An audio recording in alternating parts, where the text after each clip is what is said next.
What do you reckon?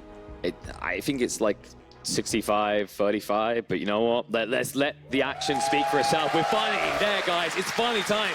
Grand finals of Wololo Legacy is upon us. MarineLord versus Mista. Game 1. Oh, what an absolutely beautiful set we are about to witness right now. Two of the world's best players going up against each other, fighting it out for a prize pool of $300,000.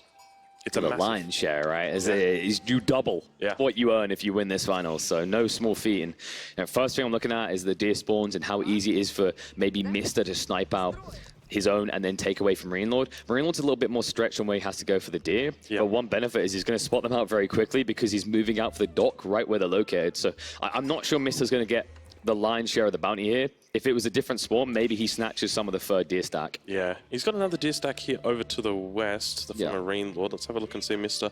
He's got a nice little spot up here as well. But I think judging by this, it looks to be pretty fair spawn so far. Yes. But one thing to note, again, is that we do have quite a small distance between these two docks. We'll have a look and see just how far it stretches. So keep in mind, this is going to be a big advantage.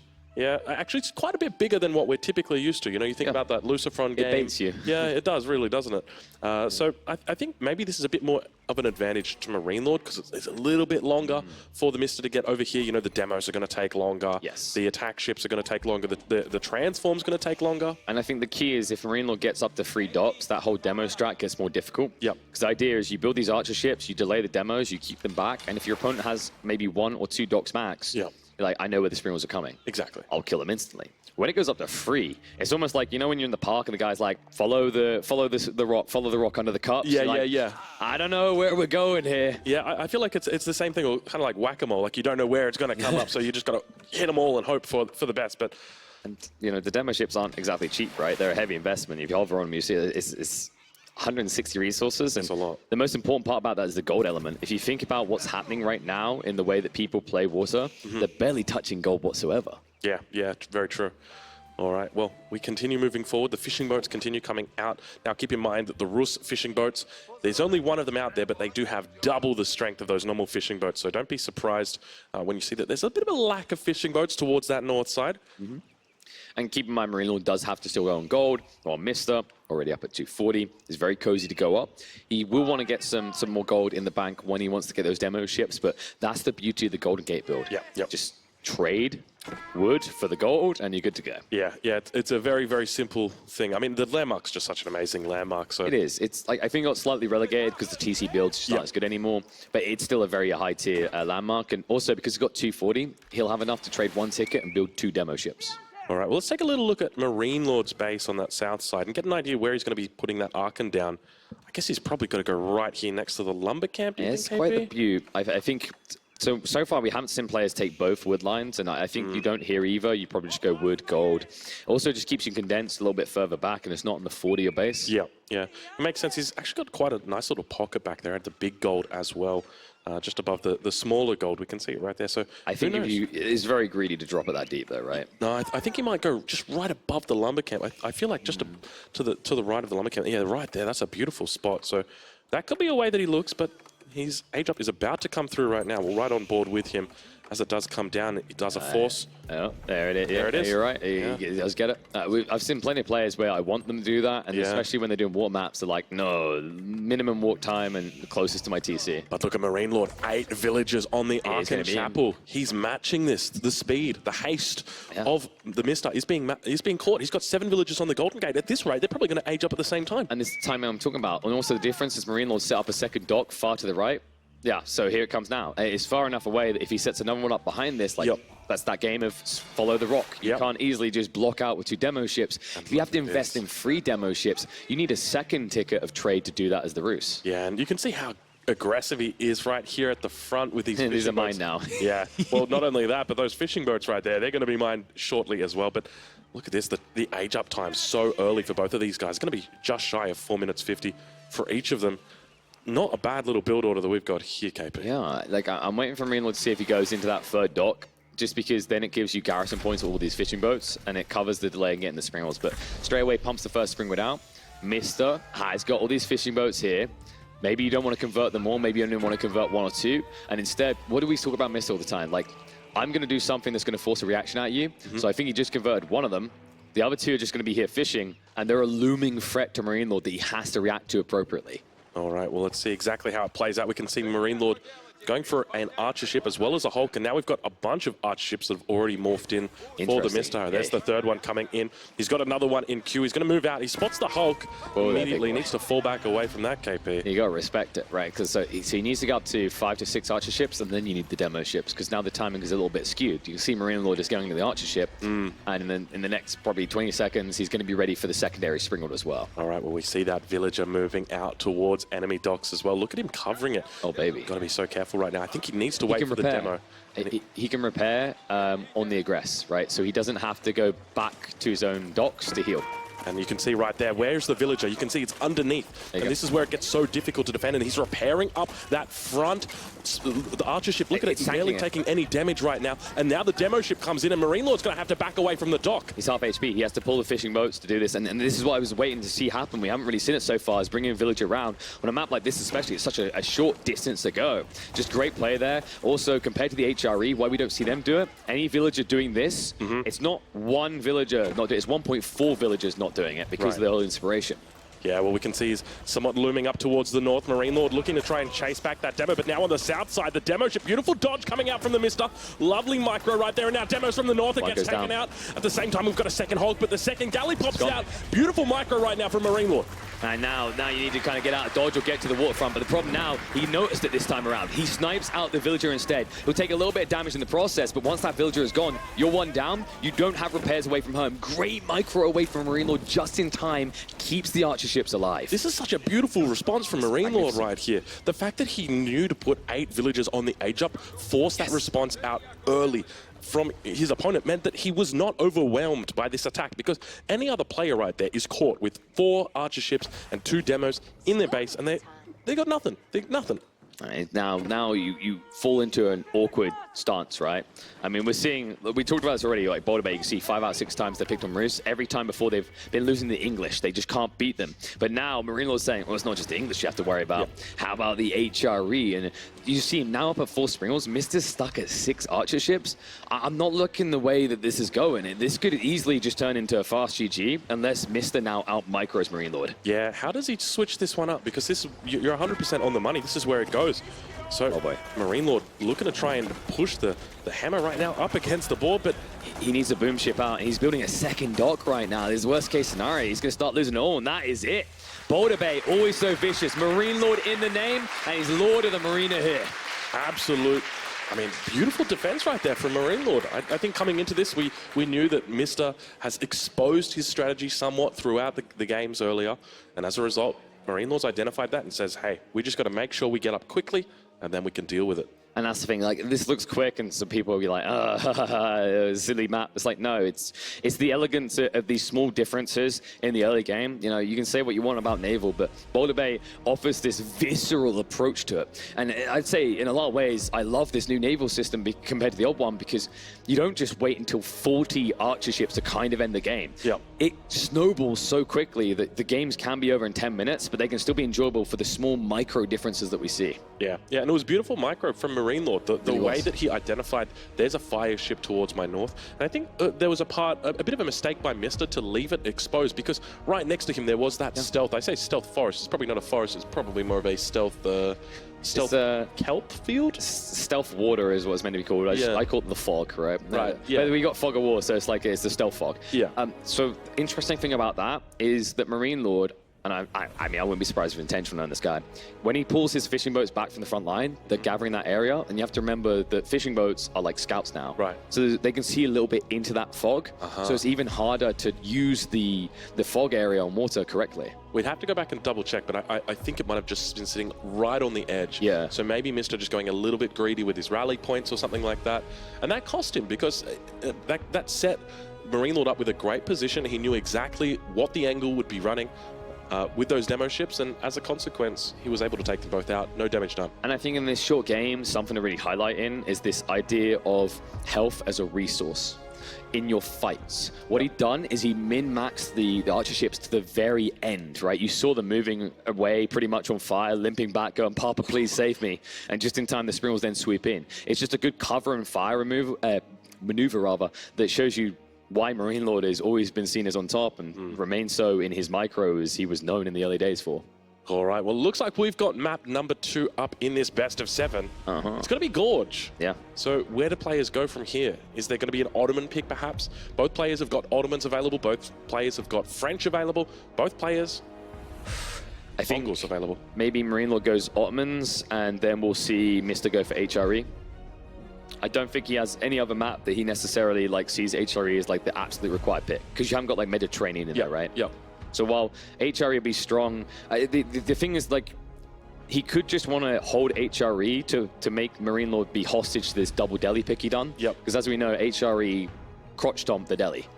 Yeah, all right. Well, I'm very curious to see that, because I know that MarineLord is aware of the counter to that strategy. Right. So obviously these guys have got their headsets on, so they can't hear what we're saying right now. Maybe just go Mongols here if you're Mr. Like, it's a good map for it. We've seen how it can be very strong. Sure, you saw the HRE swing out, but HRE's gone for MarineLord now. And I remember a few of the players back there. I can't remember if MarineLord was amongst them, but a lot of them felt like in that French HRE matchup we saw earlier, that the French players should be able to close out the game. They were very conflicted back and forth, like, no, you're wrong. HRE now easily wins this. The other guy's like, no, French can end this game. So it's cool to think that even this deep in, there's still a lot that the players can't agree on. Yes. And sure, all of them been eliminated. You can make the argument maybe they didn't know best, but like even the players in have clashing ideas here. But isn't that just such a credit to the developers, though, with regard to how well the balance is, that even the players at the top level can't decide on what the best thing is, or what the middle of the pack stuff is? I think it's more like credit to the developers for sure, but it's more credit to the value in regular patches. You know, right, yes. I've been in games before in competitive scenes where we get the perfect patch. Everything's balanced, everyone's being picked. Yeah. And the devs just like they take this beautiful vase of perfection and they smash it. And it's like, why'd you do that? It's like, because people want fresh, they want innovative, they want to keep evolving. And well, looks like we're going to be evolving in terms of picks here, because this I wasn't entirely expecting, because I was expecting the Prairie to be the place we see the French. Yeah, wow. Okay, so once again, Mr. confident with his Holy Roman Empire here on Gorge. And MarineLord obviously playing the French. Now, we saw this matchup previously with Lucifron on this map. Yeah. And Lucifron got, well, there's no really easy way to say it, he got his butt whooped. Yeah, he got a rear spanking for sure. And here's an interesting thought for you. Mr. in that situation had the HRE, right? Yep. It's the same thing possibly repeating. Maybe MarineLord saw a weakness in that game. Yes. He saw something that maybe Lucifron could have done different that he's now going to do different. Yeah, that could be it. By the same token, it could also be mind games. You know, Mongols available for both of the players here. Mongols considered quite a strong pick on this map, and you don't want to play Mongols into HRE. But I guess by the same token, do you really want to play Mongols or HRE into French? I think you probably do, at least for the Mista. But then, as you mentioned, then there's the next level that MarineLord knows what to do, so he's happy to pick the French, because that way, whether you pick Mongols or whether you pick the HRE, I got you beat. Yeah, I think to me, the way that MarineLord played the French up against BST, like he's on another level with that right now. I think he's the best French player at this event, and he proved exactly why. So, you know, you just had that series, you come into this, maybe you're still feeling it. Yeah. And if you're still feeling it, if you're in the zone with the way that you micro and split up the map, all more power to you, my friend. Yeah, it definitely makes a lot of sense. All right, well, not long before we're going to be jumping into the game. Nice little helmet right there. Should we make them wear them while they play? I feel like it's probably an advantage for MarineLord. Like that would have been my like handicap if someone goes 3-0 up really quick. Just like, you know, you put them in a helmet. Put them in the helmet. Yeah. Yeah, make them a little bit uncomfortable. It could work. It could work. Like, I mean, especially for MarineLord, he wears glasses, right? But it looks like it's time. We're finally ready. Welcome, welcome, welcome, ladies and gentlemen. It is game number 2 of your grand final. This is a best of 7. We've got 2 of the world's best players, MarineLord and TheMista, going up against each other in an interesting matchup. When I say interesting, it's typically not considered the best for the HRE here.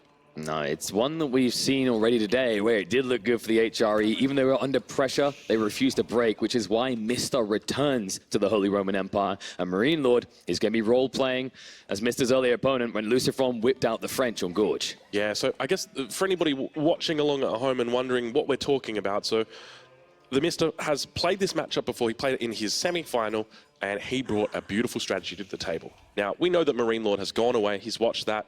He's done some analysis. But he's elected to have the same matchup today. Now, he obviously didn't know what Mista was going to pick here, but could probably assume it's going to be the HRE coming out once again. What has he got cooked up for us? I think looking back at that game, one issue that maybe could be highlighted in the Lucifer MarineLord series was maybe around how quickly you got the vision on your opponent, how quickly you were able to counter what he was trying to do. I think the difference here we might see from MarineLord is not rushing that secondary TC as quickly as Lucifer. I'm a very big believer that there's a certain point where you get away with it, but you need to make sure you've got dominant map control first, and you're forcing enough of a reaction out of your opponent that they're hard invested into defensive units instead of booming their own economy. And I'm so glad that you identified that, because I agree 100%. I think it all comes down to town center timing. Now that the town center has been reduced with regard to its strength. Obviously, we've seen the cost of it increase. We've also seen the time that it takes to build. I think that players can't really just be defaulting to, oh, I'm making a knight, I'm making a second knight, oh, and there's my TC. It's got to be a little bit more thoughtful than that, and otherwise you will get punished. And that's exactly what we saw MarineLord do in that last game. We saw him take over the early game, get the spearmen out, get the horsemen out, and look to take control of the map. Perhaps MarineLord has learnt from that lesson. And I think MarineLord in this game has a lot of value in that southern corner. So maybe you eventually drop a TC there with the boar, the deer, goldwood. But we're talking, I think like this becomes incredibly valuable as a TC expansion, like 15, 20 minutes, right? Do it too early, you might be signing your own death warrant, because a civ like the HRE, we know Mr. likes to play prolonged feudals. He'll either block you and burn down the TC, or alternatively, he'll do what other HRE players do and say, okay, that's Castle Age for me. Well, we can already see that MarineLord's going for a different strategy here. So not rushing up the Castle Age super fast. Just 4 villagers on it, but Ark and Chapel back here for the MarineLord. Let's give this one a rating. What do you reckon, KP? Out of 10, how much do you give this one? I would give this like a 6. I feel like it could be closer to the woodline, yeah? Well, oh, sorry, are we rating it compared to all the ones we've seen, or just on this map? No, right now. I'd say like this is probably 8. Yeah? Okay. So the Arkin is the perfect distance to put farms here next to the TC. True. I guess the other thing to note is he can always push the deer in from the north. So keep in mind that those guys haven't been slaughtered just yet, so he can always look to push them in. The deer just turn their head as they hear Drongo say that. Like, say, what now? We don't want to die. He's HRE. He just wants to build farms, right? He won't come out to us. No, unfortunately not. And we do see an early wheelbarrow coming through as well from MarineLord. Interesting you brought that up, because what I wanted to lead into the idea why I don't think we'll see deer from Mr.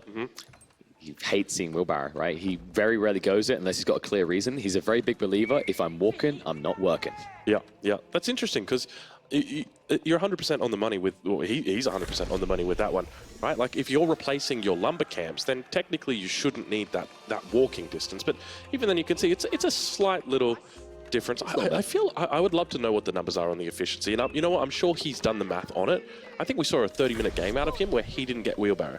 Because, as you mentioned, if the villagers are walking, they're not working. I'm sure there's a noob in the community, maybe Age of Noob, who could like help us out with that, maybe. I think he probably could. Age of Noob, I'm sure you're listening. I'm sure you're watching Age of Noob. Let us know. There'll be a YouTube video posted probably in the next week or two. So No, you haven't got a week. I expect a tweet at me in the next half an hour. No, give us some real content. Let us know, how valuable is wheelbarrow really, and should we be skipping it? Because players are moving more and more towards that. But speaking of movement, take a look at that. MarineLord straight away going to be going for a second TC once again immediately. Yeah, he doesn't even hesitate. So this is an interesting approach. I've argued like you should be showing a lot of feudal aggression, but I think there was already a very early reaction by Mr. to prep the spears. So MarineLord is le shrug at this point. Like, do I build more knights and just be discounted and then have to go archery ranges and burn my wood fast? Or do I just skirt around the base, be annoying to Mr. and then try to extend myself to like a powerful timing around 20 minutes where maybe Mr. gets Castle Age, but what resources will he have to work with? Yeah, good question. All right, well, the knight coming through gets off some early damage. One thing to note, we see him get the charge and then just immediately evacuates. Doesn't go for the villager kill. He could have killed the villager there, but he didn't. He paces himself. I'm a very big believer in cycle charging. Like, especially when you're going for this TC build, you can't afford additional nights. So this one has to last you, right? It's like I'm giving you a meal, you're really hungry, I'm like, but that's got to last you the week, all right? So make good of it, son, all right? Ration it out. I think especially with that chivalry, right? The nerf to chivalry, it's not as strong as it used to be, so you can't just be throwing the knights out willy-nilly. And this is another example, like I mentioned last game, this whole idea of HP as a resource. That's what he's looking at us, right? This HP pool of 190 has to last you. And every time you come near that TC, tickles away at maybe a 10th or a 15th variably of your health. you're going to be forced to replace that knight. And that's 240 resources. That's a slower TC timing. And well, if it isn't our favorite little boar. Look at that. Yes, Mr. Bumba, please. He's like turn on towards him and no. Villager number 1 going to be going down. Good night, sweet prince. They move around the other side. I mean, this boar is even going to hang the the wolf. getting it on it as well. Everyone is against MarineLord right now. There's another wolf up there. Go, mister, go. Get everybody. He's trying to get the boar again. He's like, where do you think you're going? I gave you an order. Go and kill these guys. A wimboa, a wimboa, a wimboa, a wimboa. No, we're stopping now? Okay. Well, he's got a safe little spot up here for the villagers, so he should be okay. But. Horseman's coming. Hold on. Look at the difference in timing. Old TCs would have been complete by now, Horseman's going to arrive, and you have to see MarineLord have to get micro-intensive. The knight is at least here as well, so he will win out, but it's the damage you're doing. The spearman coming up the rear as well, KP. Boy. It's too late with spears, though. Oh, it's tough, right? You have to run across the map. It's asking a lot of him, but where credit's due, like, he caused a delay. Maybe it's appropriate that he couldn't master the boars, but he could master the wolves. I have seen his banner after all. Precisely. He calls upon the wolves, asks for assistance. Maybe you should have brought sheep as well. Like, the sheep just body blocked the TC before he replaced. Well, it does get up, but at what cost? I mean, he lost 1 villager, so not a huge loss there for MarineLord. Wasn't even really idled that much, but I guess that exists now as a point on the map that Mr. is going to target. He's going to focus down. Yeah. And, you know, typically the response to 2 town centers, when you see your opponent go for 2 town centers, what do? You move your own villagers. Beautiful little villager kill. You move your villagers over to stone, and you go for that 2nd town center. Not the Mr. No, because what Mr. says is, okay, like, you're going to have more villagers, but now, like, because you've gone for this TC, I can very freely go into the farms and not feel pressured like I'm doing it too greedily. And this is a big deal, right? Because for any other civ, they're paying 75 wood. Yeah. They're getting okay gathering rates, it's nothing special, but you're inflating that by 40% as the HRE, and it also means you get to do what you love. You keep a condensed base. Your villagers aren't going out to no man's land where they're going to be sacrificed to wolves or boars or maybe knights. Maybe knights. That's the key right there, because we have seen knights be notoriously difficult to deal with throughout this day. But another little raid now coming through for the Mr. Looking good on this bottom wood line. Going to force some idle time, and once again, I love that saving the health of the horsemen. Just wants to make sure they stay alive. He probably could have dove in and, like, he gets 2 final stabs out and the villager dies, but he's treating this like it's a budget knight. It's like, no, my job isn't to kill villagers. My job is to idle your economy. Exactly. It just does a beautiful job there. And you know what? There's always going to be round 2 coming through. Ding. There we go. Horsemen now moving around on that top side as well, looking to spot out those lower health villagers. Let's take a look and see how many. He's just got the 1 there that's on about half health. So MarineLord definitely doing the right thing and keeping that Vil safe underneath the TC. This is baiting MarineLord a little. He's probably going to invest in more knights. Yeah, you can see it now. And look what Mister's doing. It's Castle Age. Yeah, wow, this is beautiful stuff. So where does he go from here? So I guess watching the difference between this game and the earlier game, Mr. focused a lot on the 2nd age. So much so, I think we saw an age up probably about the 13, 14 minute mark. But here, it seems to be a very strong emphasis on just getting up as quickly as possible. He could just go knights and swarm MarineLord. The alternative is a Burgrave build. Because the reason behind that is if you don't think you can get map control, walking out because you've got Regnates and picking up these relics, like, Knight's going to tear you apart, right? So it comes down to whether he wants to gamba for the big goodies or he wants to all in. Because the cool thing about going Burgrave, you just go down the center and you say, relics are irrelevant to me, I'm just going to try to end the game fast. Yeah, I like that. Let's see exactly what he pulls out here with another villager kill. That's going to be 3. Oh, on the other side. Hold the phone that night once again. Good reactions from Mr. He's just so on point right now. The Spearman ball is really annoying as well. 3 archers won't clean it up if he wants to hard commit to the chase, but you see he doesn't want to chase. He's like, I just want to stay here. And boom, like the HRE does. And it is going to be the Burgrave build. All right, watch out, ladies and gentlemen. This starts to get a little bit interesting now. We've got the Burgrave coming down. So what unit composition do you think he goes here? Is it just going to be heavy men-at-arms again? Bunch of men-at-arms, You can maybe add in a few spears to keep the knights at bay. Like it comes down to whether you think MarineLord has enough knights that you have to care. Good snipe out on the scouts, so Mr. is quite blind right now. But from his perspective, it's not about having vision. He has his clear target. He's locked onto the base, and the men-at-arms just want to run for it. Yeah, that's exactly it. I think the other thing to note as well is MarineLord yet to wall up at all. So it means these men-at-arms, they're going to be able to camp underneath those town centers. And that's really going to hurt him because they're meant to be producing villages. They're meant to be gathering resources. And if they dare do that. And I'm looking forward to the blacksmith follow afterwards. I want to see these rams again. Like, it's such a brilliant counter to the issue of the archers. In the meantime, look at these horsemen. Like, great bang for buck. They're in. Unfortunately for him this time, the woodworkers aren't in the area. Do we see clown cars coming out today, do you think? I think it's time for clown car strats, you know. All right. It is, as long as MarineLord doesn't get too many knights. If he gets too many, Clown Car strats is kind of a bait, like, because you can cycle charge in, oh, hit but the look back at round this. and leave. Once again, hitting the gold mine. Gets another. At the same time, in his own base, defending up against those units, having no issues whatsoever. And now the Burgrave's up. A couple of knights going to be diving through the town center, but it's too late, KP. Yeah, and the Spearmen, they move across, so they're kind of choosing, like, you know, do we save the arm or the leg here? They save both. Because now MarineLord doesn't want any part of it. It's just too much arrow fire. We talked about this idea that he has to make every single one of them last. And what's brilliant is the way that Mista saw the secondary TC and he shrugged at it. He hasn't reacted to it directly. He's got his own greed, something the HRE are always happy to do. Exactly. Get up to that castle age, start securing relics, but most importantly, start making units. All right, well, Knight coming in through that gold mine, forces him off. He's got plenty of gold in the bank, so it's going to be units. Look at that, 5 men-at-arms queued up now for him. Yeah. This is starting to get real serious. What's tough as well for MarineLord is, like, you know, because Mista doesn't have wheelbarrow, if you could keep forcing villagers to idle, you'd be somewhat comfortable because they're inefficient. Yep. Mista's been optimal in minimizing the downtime of villagers consistently. He never runs all the way back to the TC. He just makes you think he's going to. Now, Premium Knight's coming out.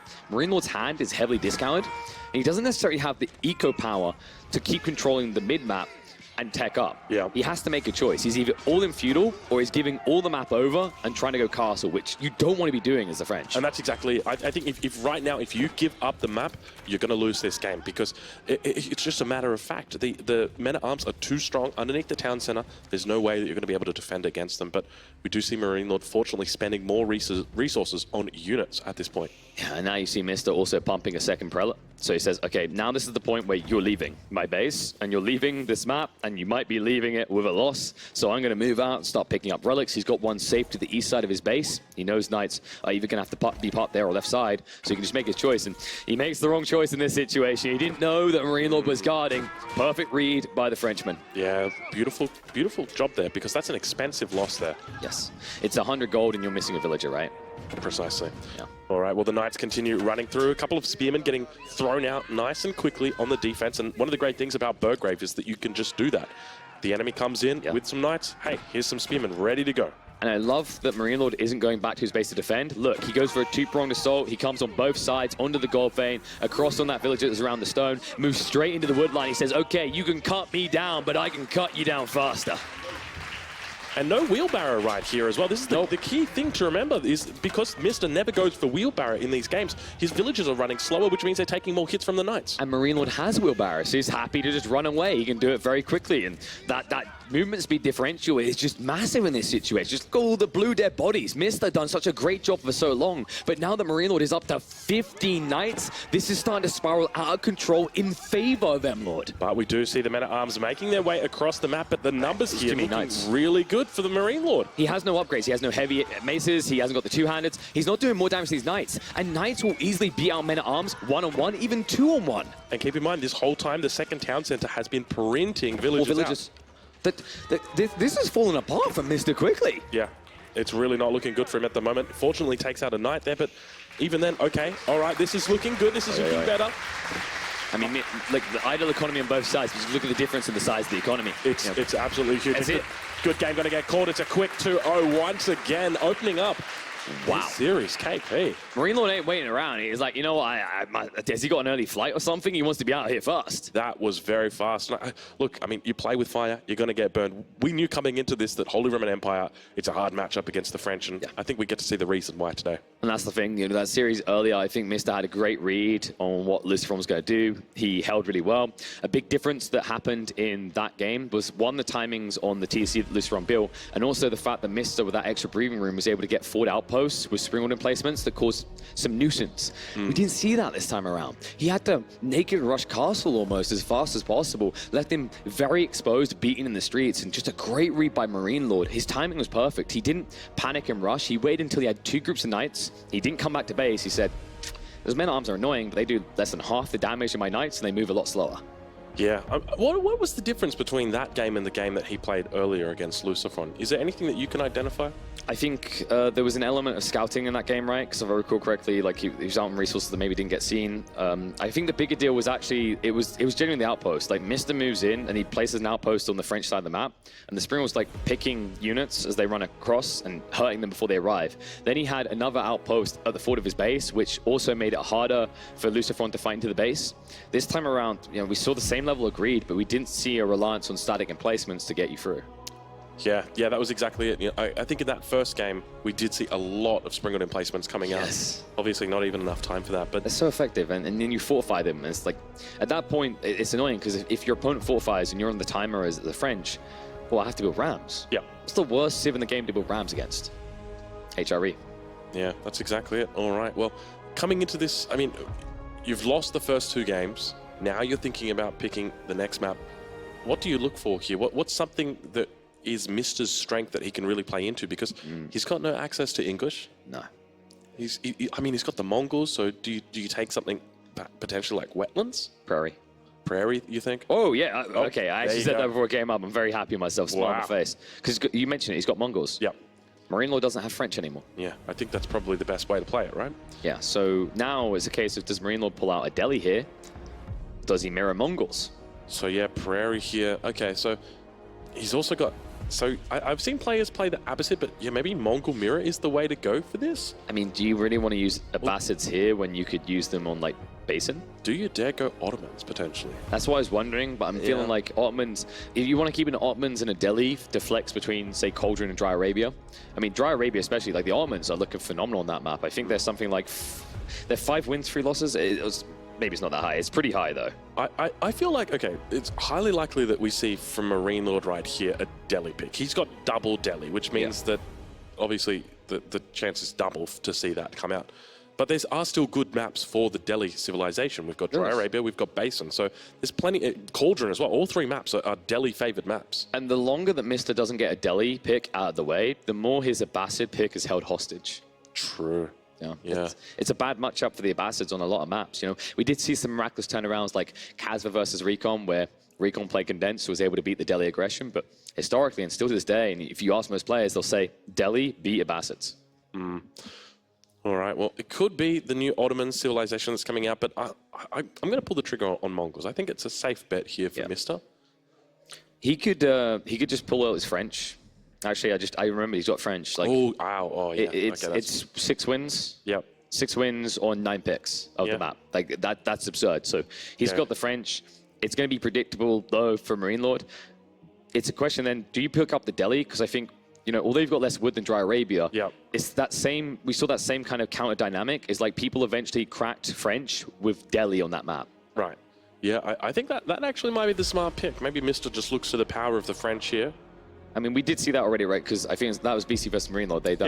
BC was on the Delhi, but maybe you just play it out in Age 2, force your enemy to make lots of army, and eventually a mistake is going to happen. You've got the knights, they've got the villages. Maybe MLord has a different idea with it, though, right? Like, I think also map generation is a big detail on that map. The generations really can be quite viciously different. I talked to a few players when they played it with like HRE or something else, and they said, yeah, that just wasn't a good spawn for doing this civ. Yeah, it can be tough, right? Because, you don't always get the best spawn. And on some of these maps, especially with the more sparse resources like Prairie, where you've got plenty of gold, you've got plenty of stone, but wood is the key factor here, then it really limits the civilization picks. Yeah. People tend to favor those more aggressive picks just so you can take more of the map. It makes it hard to kind of go longer in the timings. I think French have a really great timing very fast into the archers, but if you have to get stuck in that for a long term, that's where Prairie is an issue because you run out of the wood. So you can't keep that going. And if you think about it, like French, if they go too long, they're meant to move into the triangle. Well, that's spearmen as well. That's more wood. So map control is always important. The issue with Delhi versus French, if he does do it, it's going to feel a little bit like a throwaway civ to get like French out of the way if you're worried about somewhere else. Because you are forfeiting map control initially. And instead, it's going to be Mongols versus Mongols. Mongol mirror. All right. Okay. There we go. So keeping the French pick under wraps once again. No double Delhi coming out, but this is starting to get a little bit spicy. This is really cool because Mista is the only player to get a Mongol win on Prairie. It's been played 4 times. He's the only one with a dub. So that was the game against Sort of. He ran the Magadai. Against Rus. Oh, that was a nice strat, actually. That was the chef's kiss. It was amazing. And he played the flanks really well, got outpost set up. I think this is the right approach. Like, you could pick the French here. And I think like there's a world in which Mongols can kind of make it hard. And then you don't have that that ability to pick French on different maps made like Basin, where you can catch someone being greedy. It just keeps your opponent guessing. All right, well, we can see MarineLord there taking a big, deep breath. realizing that, I mean, this is a pivotal moment right here. You know, you win this game. Match point. Match point. However, you lose this one, well, you're almost back to square one. Well, not quite. I mean, he's still got a pretty nice lead. But it's not quite how the numbers work, but he's getting there. You know? He's getting there. He's getting there. He's 50% towards losing his lead. That is a great way to think of it. I hope he doesn't think about it like that. That's a pressure point way to think about it. The way you'll probably think about it, you know, it was like Mongols was a really big concern. MiSTer does some weird stuff with it. It's going to be off the table. But we're talking about it like it's already over and it's going to be a win for X player. Oh, my Lord. All right, KP, I just had a thought, but we'll get into it because, ladies and gentlemen, it's game number 3 of your grand finals, a best of 7 right here. We got ourselves a Mongol mirror on Prairie. And the nutty part, Prairie can have some funky spawns. And what is the matchup that has always been Spookatron central when it comes to what the spawns do? It's the Mongol mirror. Nothing can ever cripple you more. You can get big advantages on both sides. But, you know, you're going to need us to point out who's where. Jorongo, of course, we've got MiSTer in the blue on the south side. And who's that I see up to the north? That's got to be MarineLord also playing as the Mongols. Let's take a little look at their spawns, compare the pair, find out. So we've got on this south side here, MiSTer. Goldmine's nice and close. You can protect this one easily. He's not going to be too fussed. But that Uvu out over towards the east side is a little bit exposed. We'll check up over towards the north. MarineLord looks a lot better here. It's a forward Uvu, but it's close to your base. It's dangerous if you lose control, but otherwise, you know, you're pretty content with this. Gold is a bit far away. I think MiSTer got closer, but they're both going to have to use their drop-off point when it returns from its mission to find sheep around the map. Yeah. It's one of those things, isn't it, where it's like, you know, you go off on your little way, buddy, and we'll meet again at the 5-minute mark. Yeah. But the one question I want to throw out to you, do we dare see trade today? There's a few builds that are interesting with it. Silvertree, of course. Yeah. If you go into it in this kind of situation, you know, it can be seen as dangerous because, like, that's a very big difference in the mirror. But the cool thing is whenever you go trade, you force your opponent to react to trade. Yep. So they have to do something. And the cool thing that you can do is you can go, say, just 2 traders, and you force the reaction, but you get something in return. If either player's going to do it here, I expect it to be MiSTer, because he's that type of player that wants to force you to overreact. So we could actually see it coming out. One thing to highlight, by the way, they did both go for a second scout, right? You start with Khan, you get scout as well. Just shows you the value, because the important difference in this matchup is going to be who can't get pocket ecos and has to start building pastures. Yeah, and keep in mind, pastures obviously cost wood. Yeah. There's a very small amount of wood on this map. And let's have a look at one of those wood lines. And let's just quickly count the trees, right? There's not many here. It's pretty small. It's like, what, 15? Yeah, 18, something like that. It's look at him on the map. He's like, don't put me on the clock, guys. Do the best I can. It's not a lot. It's not pitiful, right? So and imagine this all over the map. This is all it is. There's no big ones. And every one of these trees is a pasture. Yeah, great way to think about it, right? So, you know, all the more incentive for you to start trading. So we may potentially see a silver tree out here. I think if you're going to go for a silver tree, it's one of those things. I mean, Recon's just so good at it, right? We saw Recon pull it out against the MiSTer. So if there's anyone who's going to be familiar here with it, it's the MiSTer. Yeah. He can play heads up against MarineLord, but you're playing against one of the, well, I guess we'd probably say at this point in time, the best player in the world. MarineLord is very clean. Yes. Right? I've talked to this guy, and he said that, you know, he's always been a believer. Why you love French so much, you get like a 4-5% advantage, and he thinks he can snowball that into a game win eventually. And you know, that's an interesting thing that just got brought up. Like, this is new territory for MarineLord. He usually prioritizes wetlands. I think almost all the picks for wetlands in this tournament so far have been his. And it means he's not getting onto Prairie. This is the first time he's playing Prairie. Like, today is the first time. I think he was playing against BC as well, right? But before that, the other days, didn't touch it at all. All right. Well, it is going to be deer stones for him, so I suspect it's probably just going to be a nice early reaction that we see here out of MiSTer. He's got 6 villagers on the deer stone, so obviously with his Uvu so far away under pressure, it's highly likely this is going to be going down. But it's going to force that response, that archer play. So maybe does he look to play it a little bit longer in Feudal here? I get this weird feeling MiSTer's going to like try for. I don't want to say Magadai, but. Nah, he shouldn't do Magnet. It should just be archers, right, to open up. But, like, it's that type of feeling where you kind of want to do it. It does mean that MarineLord gets to see, like, the tech up. Does he choose to go for that silver tree you talked about? I don't expect that. I think it's just going to be a deer stone. But great value here, right? Like, when you talk about most of these matchups, that costs you 150 wood. Yep.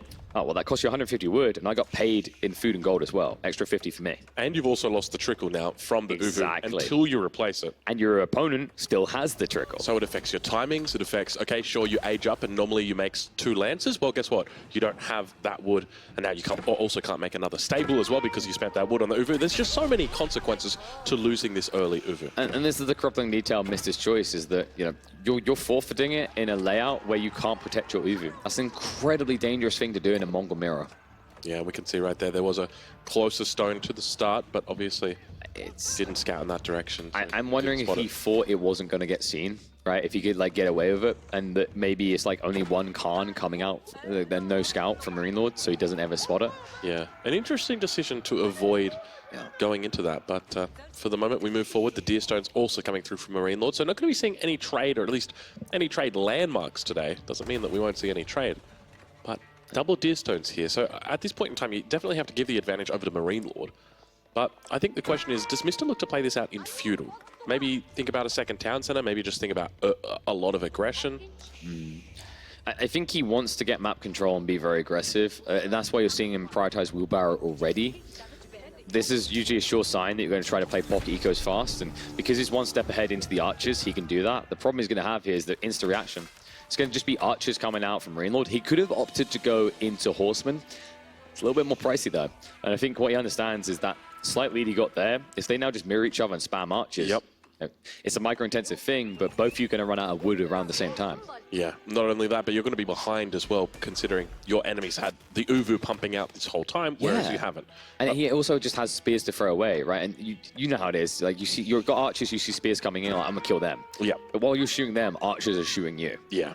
All right, well, we did see a blacksmith going down towards the north side of the map as well, so indicative of MarineLord's intention to really battle it out in the Feudal Age. So expect this one to go quite long in the Second Age. Interesting, and looks like Mr. He can get the double production going, right? Like, he kind of hoarded a similar amount of stone because of the spearman investment initially at MarineLord. But it's kind of interesting to see how they're neck and neck once again because of how long it took him to re-establish that Uvu. Yeah, that's a really good point.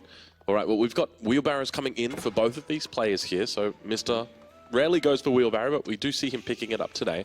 Also going to be picking up horticulture. Yeah, I also love this detail from MarineLord. Notice that he's prioritizing undermesh because he thinks, logically, the way this is played out, I should be behind an archer mass.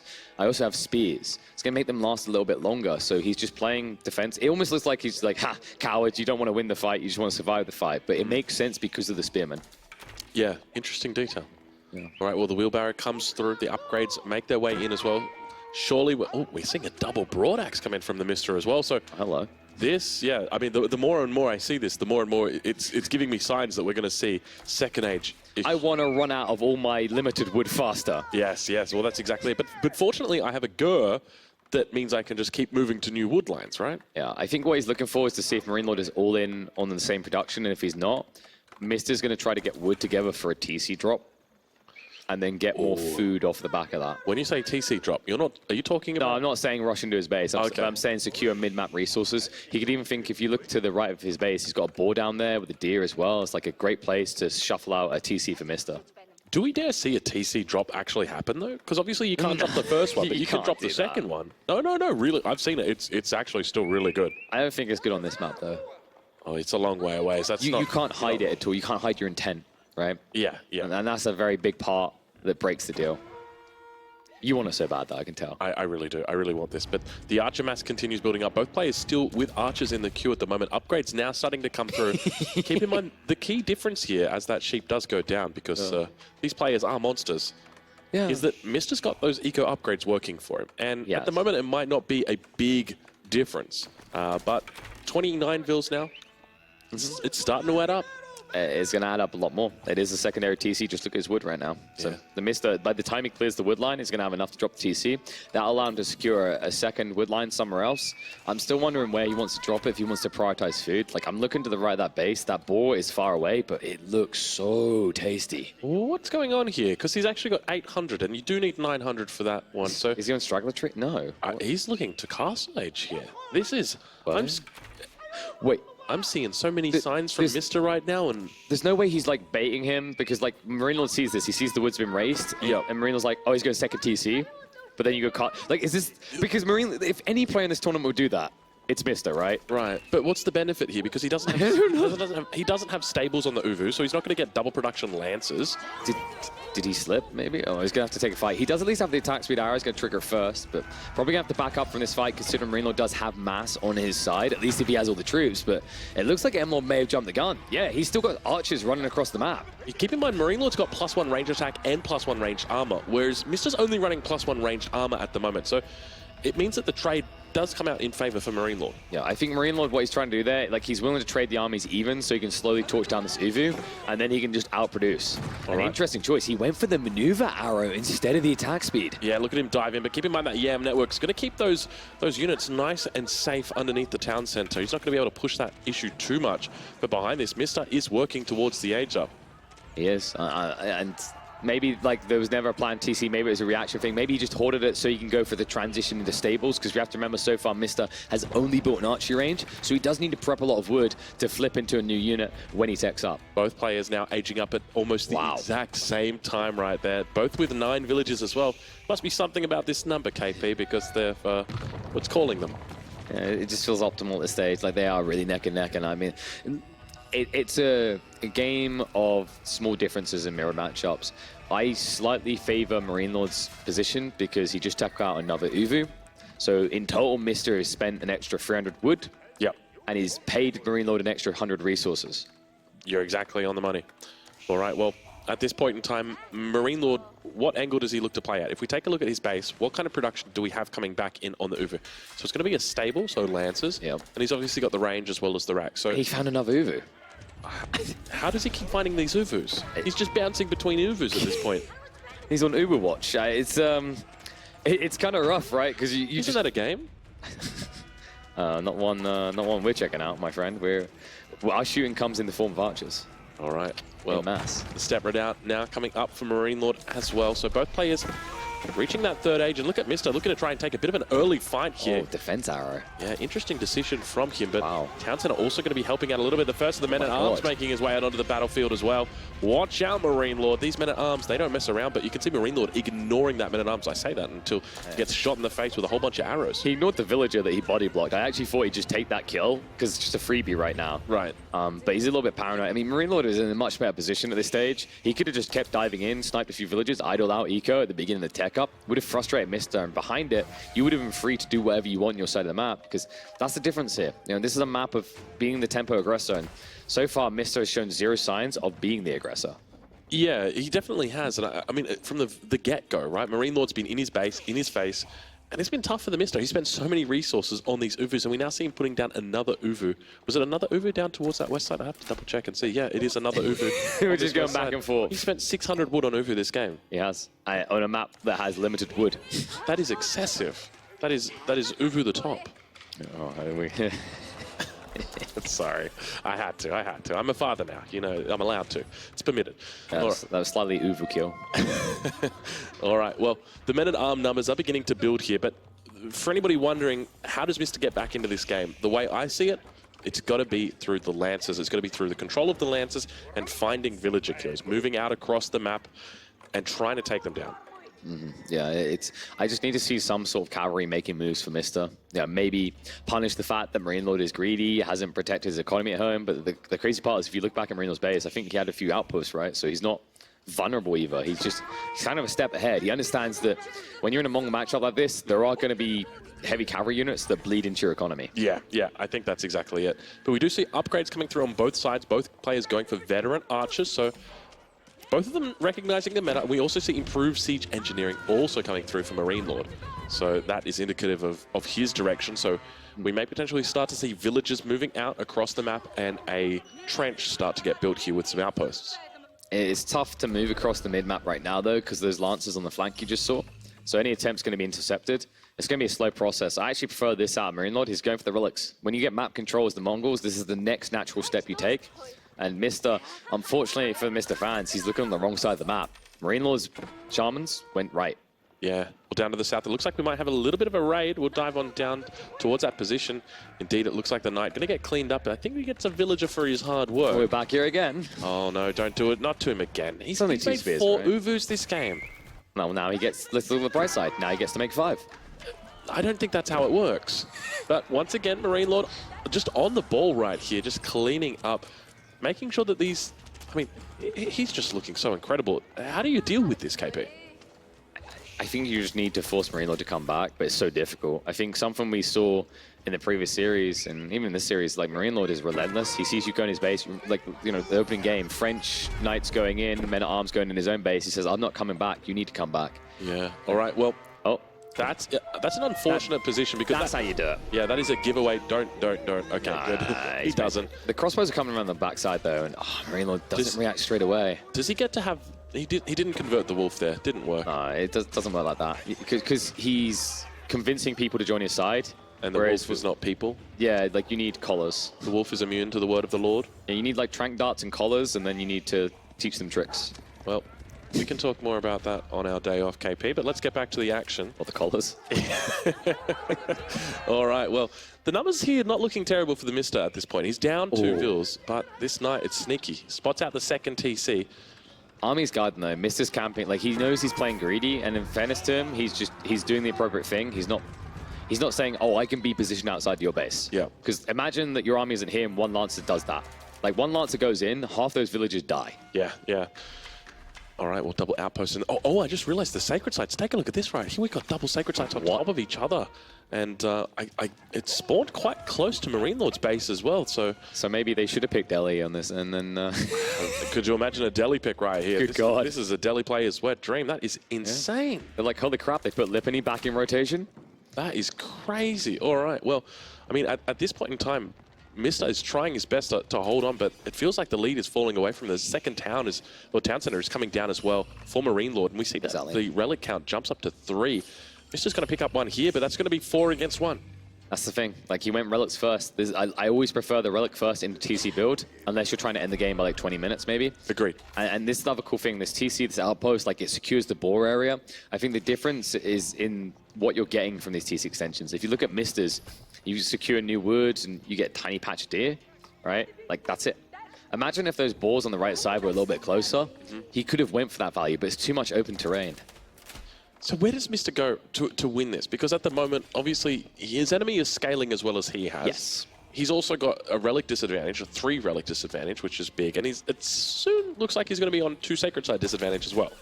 I think he needs to get out on the map somehow. Like, the problem you have right now is the longer you stay at home, naturally, the more you're going to lose. Those sacred side positions now favor MarineLord because the way he built his base. He's already got more relics. You know, you haven't really done any eco damage to him. He's done some to you. And now that you're mirroring 2 TCs on 2 TCs, the relics plus sacred sides are a phenomenal difference here. Well, I definitely don't count MarineLord out at this point. There's always a mangonel shot that could go wide. And speaking of mangonels, we've got one coming up right now. MarineLord looking to drop one down. This first of the sacred sites gets taken as well. And this... MarineLord doesn't necessarily have many things to defend against Lancers, and he's building siege. So if MarineLord just gets a few more Lancers, he could punish this. Yeah, that's a good call. I think typically we see Mongol players look to avoid going for Lancers. Maybe it's a bit more of like, you know, the men-at-arm crossbow thing. Do you think that that's probably going to be the way that he moves? I think right now, MarineLord is heavily countered by siege.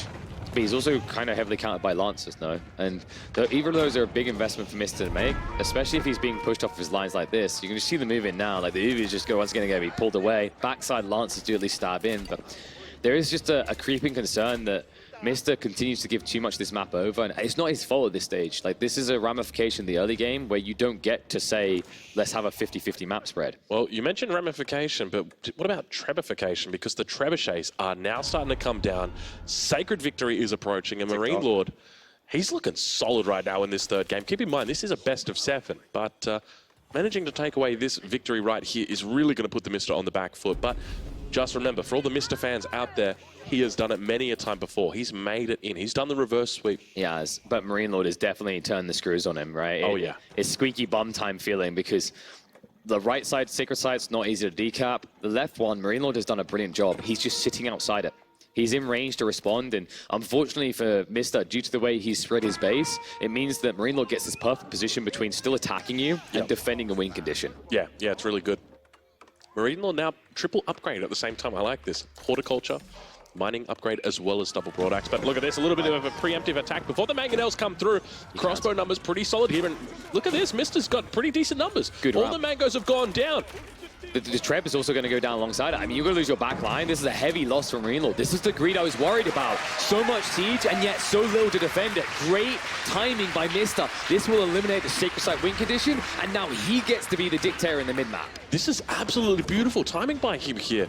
At the same time, we see the Shaman come out, the Trebuchet. With the Trebuchet going down, that's going to delay any potential attack. The Sacred Victory is long gone. And look, he's done the Shamans. He's got 9 Shamans. I was sleeping on the Shamans. Typically, I'm sleeping on the sofa, but today we sleep on the Shamans, and look how many there are. There's 9 of them out. Do we have herbal medicine for these bad boys? Soon, TM, maybe? There we go. Yes, we do. It's already there. And he's double producing. Look at this. He's going close to 20. He usually likes about 16 to 18 is usually the good threshold. And the problem now for MarineLord, he needs to react to this army, not with range units. He needs a front line, and that front line won't be able to access the Shamans at all. Counters actually going down from MarineLord, and quickly, in the blink of the eyes, we were waiting for the moment that Mista takes control of the game. This is the way. He's looking like he's getting back in it. The Khan does go down, so watch out.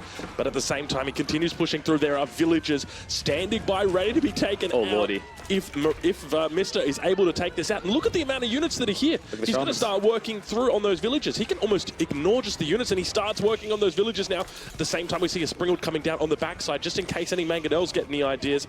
But it looks like a Knight going to be running in onto the backside. Oh my god, the Springald is at least going to be sniped out, so that's a fortunate turn of events from MarineLord, but still, the only advantage he has is the Yam, and that's why it's a little bit finicky. You see the way Mista's moving in, attacking him, but trying to heal. He's somewhat off with optimal healing, but this is just good micro by MarineLord to force that out, but at the same time, you're still forced to idle a lot of your economy. Just look at it, 21 villages not working for MarineLord. Yeah, Mista only behind by about 4 villages at the moment. Keep in mind the relic count, still the big difference here, but he is going to have to fall back away from the base of MarineLord. He didn't decap the Sacred Site either, so that's still ticking.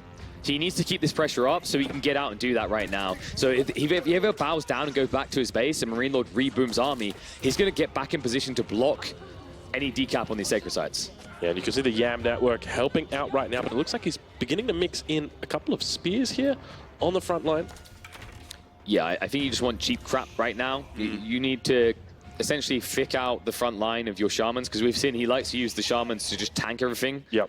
And rely heavily on ranged. That's dangerous in itself. Like, if you can't get through quick enough, mangoes can break you. And wow, I think we are going to see mangoes. MarineLord still has a lot of wood and gold. He's going back to it again. That is a huge amount of resources stacked up. MarineLord was just sitting on about 4K resources floated, but I'm sure it's all part of the plan, ladies and gentlemen. Do not worry. This guy is a professional. It's a good reaction, actually, the way MarineLord's playing this. He's also prepping Springalds, because now Mista's inclined to go into Trebuchets. Like, he rushes out so quick. He had a good comp. He had good siege. He got in the base. The only thing missing when Mista went in was siege to clear up the buildings. So MarineLord is insulating himself against that threat if the same thing happens again. All right, well, let's see if Mista moves over onto that right side of the map. He's going to neutralize this Sacred Site, capture it for himself.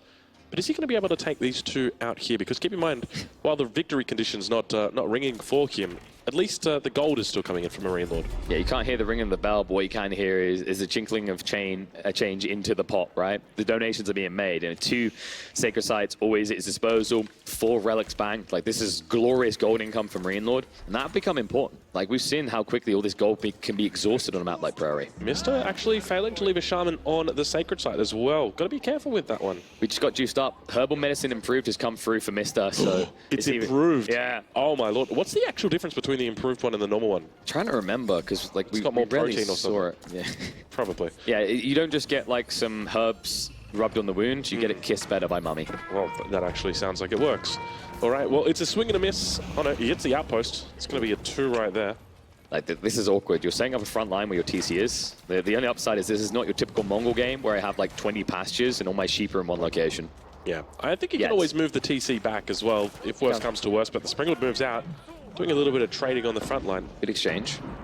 Trebs are working on this. Remember, they got an extra tar range, so it's much more difficult to just sneak Springalds in range and take them out. All right, well, there they come now. Trying his best to posture for position, but the archer numbers here looking pretty decent for MarineLord. Yeah, Mista needs to be careful because of that. These Shaman die fast. They're not scholars. They don't have the extra health. Yeah, yeah. Look how much damage those archers do. They're trading out quite well against these crossbows, but now hands go up into the air. And with that, the Knights move to the front line.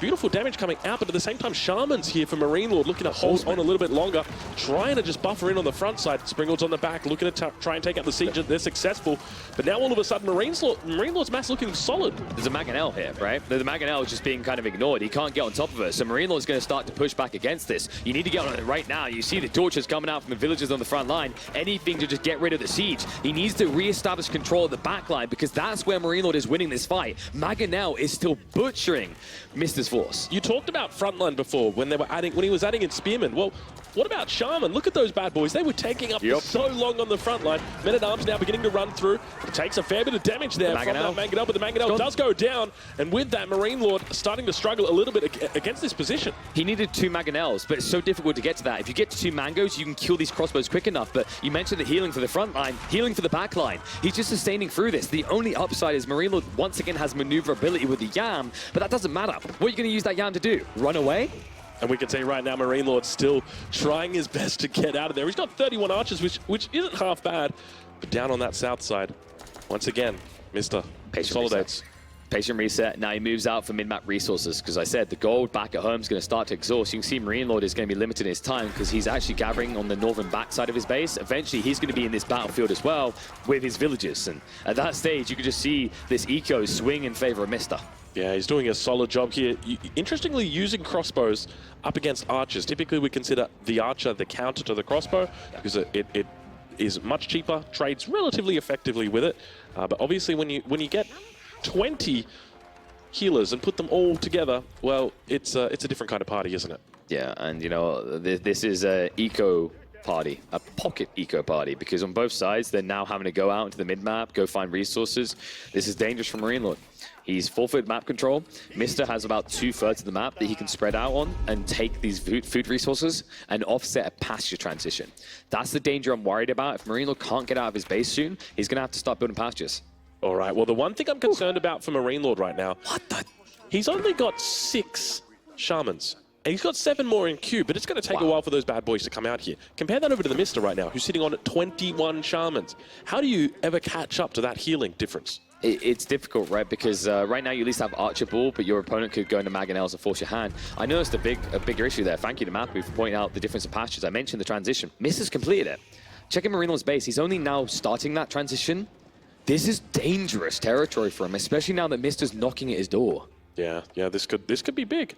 But we do see those sacred sites still over on the right side. Keep in mind, he's still got that relic advantage, so the gold continues to trickle in. Speaking of gold, he's sitting on 2,900 gold at the moment, but that's a lot of siege right there. You mentioned before, 2 Mangonels could be the difference here. How does Mista respond? Mista needs to know, and look at his resources. He's only on 500 wood a minute. That's 2 Springolds a minute if you're lucky. He just needs Springolds though. If he can get enough of them, he wins. But the MarineLord is not just the Mangonels coming, it's the Springolds en masse. This is spooky right now. Well, he gets the read on the Mangoes. He sees them. He does. But there's 5 Springolds now. So your only answer if you're Mista is to mass Horsemen. And yeah, right away, he insta-clicks them in. Because you can't, if you're this far behind the siege race, it's like what you were saying with the priests. Yeah. You can't play catch-up. You need to flip the script and make it about something else. Yeah, you're 100% on the money. Well, Horseman going to synergize quite well here. Keep in mind, he needs to try and focus down the Horseman with the archers so that the healing can't come through. Because once that healing comes through, as soon as the healers are like, oh, I got to heal you, it is just all over Red Rover. That thing goes straight up to the top. Here's the spooky part, though. If MarineLord gets up to that count of Shaman, similar to Mista, they become that pseudo frontline like body blocker to the Horseman raids, and they just stand there getting punched and they don't care. But instead, MarineLord, he says, I don't need to go in when I can go up. He's going into Imperial Age. This is a powerful economy that he's got right here. He's got about a 15 villager advantage over the Mista, so not too bad. But just keep in mind with that passive gold coming in as well, that's really the difference. It's really spooky because I think MarineLord is now, he's optimized for that issue, the pastures I talked about. He can drop the Wipe Stupa, he can get better production rates out of them. He doesn't need as many of them. Like, this is something I was worried about, and I love that he's prepping for it instantly around it. It's going to put him ahead on the food levels of Mista. Mista's going to then have to knee-jerk react to get more wood. And we already talked about the issue that he's suffering and trying to catch up in all this siege. He's going to have to catch up in pastures, and even if he just goes Horsemen, these Horsemen do cost wood. Now, interestingly for Mista, we do see 14 horsemen out on the field, but 16 in queue. He needs to try delaying this fight as long as possible, but his enemy's just aged up, and with that, we start to see the upgrades, but look at this. Greased axles, roller shutter triggers. 2 upgrades that are really important when you're fighting siege versus siege. And good luck running away from those horsemen with your greased axles. I love that you bring that up, because that's the thing. Mista, you know, he maybe didn't expect the tech up, but he's already on the way to the correct answer. If he built 5 or 6 spring walls, I think he loses out. Look at the horseman flank coming around on the west side. This is beautiful right now. He realizes, MarineLord, I gotta get out of there. But MarineLord has so much ground to retreat across. He set up these outposts as well, so he retreats quickly. He sees you going on 2 flanks, he says, that's too greedy. He pushes you away from 1, and he keeps these forward outposts while the upgrades are ticking through. Mista, in his brain right now, all you can hear is tick-tock, tick-tock, tick-tock, because although the Sacred Site time is no longer going, the opportunity to close the game is now that you're playing a whole age behind. Yeah, that's exactly it. All right, well, the numbers are looking good for the Mista. He's up to 27 horsemen, but now the real upgrades are coming through for MarineLord. Elite horsemen, elite archers, incendiary arrows, and look at the Mango Nail damage right there. Watch out, ladies and gentlemen, from the top rope, MarineLord jumps and he slams down the Mista.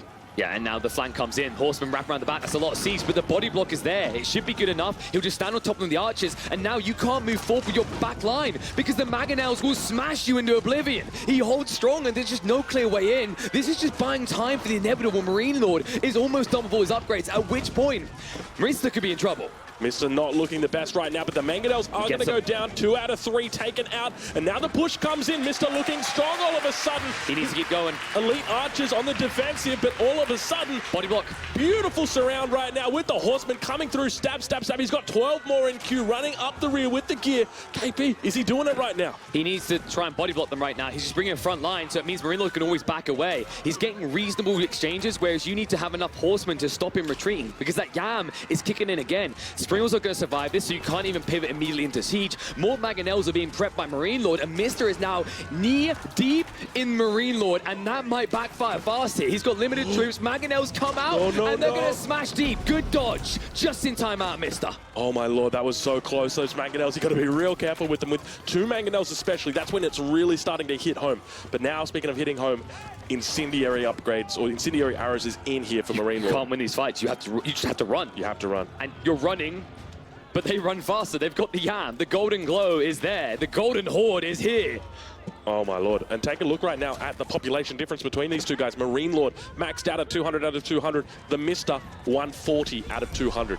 It's happened again. Mista had to dedicate his whole army and dive into the base, and the moment he had to retreat, he got punished for it. You know, this isn't on him making a mistake. This is just MarineLord patiently playing. He optimizes his base with all these outposts very early on, and he understands his timing so perfectly. It just feels like he's 1 step ahead. And he's making a Cagignat Palace. I mean, this is a last hurrah, because you can't wait in a white stupa. It takes too long to get full value. What is that landmark? We're going to need some assistance right now from Mapu. It's been so long. All right.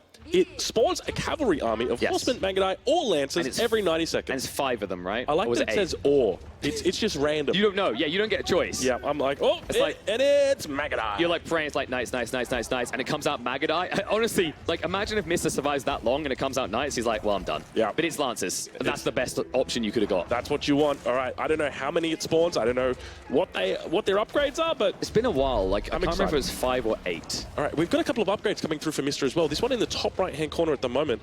Which one is that? That's the improved rating. This one here, yeah, additional torches. Oh, sorry, it's torture. Okay, yeah, you're so right. It increases torches. the torch damage for cavalry, I think. Interesting. Oh, he's going for the snipe. Look at the villagers moving. Yeah, he's going for a snipe. It's the only move he's got left, and he's got horsemen to support it. So, in fairness, MarineLord has condensed a lot of his landmarks, but one of them is far out on the right. This could backfire. Other civs this works against, Mongols are finicky because they've got a step readout going around the map. Yeah. All right, well, maybe he hasn't. Oh, but you can see him. Oh, the villagers moving out to the west. Okay, maybe it's not a snipe. Maybe it's something different. No. It's too much of a gamble because you just don't know where the landmarks are. Check Mista's vision. He sees nothing. Oh, gosh, yeah. Oh, I see sacred sites. That's about it. Yeah, I can see them glowing and counting down as the timer has started again. I don't like that. How do you snipe Mongol landmarks? All right, that's an interesting conundrum. He's making a lot of horsemen here. Does he have the elite upgrade on these bad boys just yet? No. Still veteran, and elite upgrade actually coming through now. He's got +3 ranged armor, though, so that's definitely a long ways towards it. And we do see the Cagignat Palace coming through. He's all got the step readout. Or step it out. I mean, just let him sit down. Luckily for Mista, it doesn't hurt him too much because he's not looking to get Lancers. He's looking to get Horsemen right now. Then again, I don't know if that's a misclick. He did queue up a Magadai. Maybe that's the card. Yeah, that's the card. It shows us one. We're going to have to work on that, but that is going to be an army of I'm excited for the Feudal Age. Yeah. Feudal Age Magadai. Give me the Feudal Age Magadai. That's what I'm excited about. Yeah, after 90 seconds as well. I feel like that's what just makes Carnot Palace feel even worse. It's just like you don't even get the elite unit out after waiting that time. The question for me right now is Mista's got 53 horsemen on the field. On the other side, MarineLord, he's got just a handful of spearmen, 8 spearmen. So technically, that is an interesting position.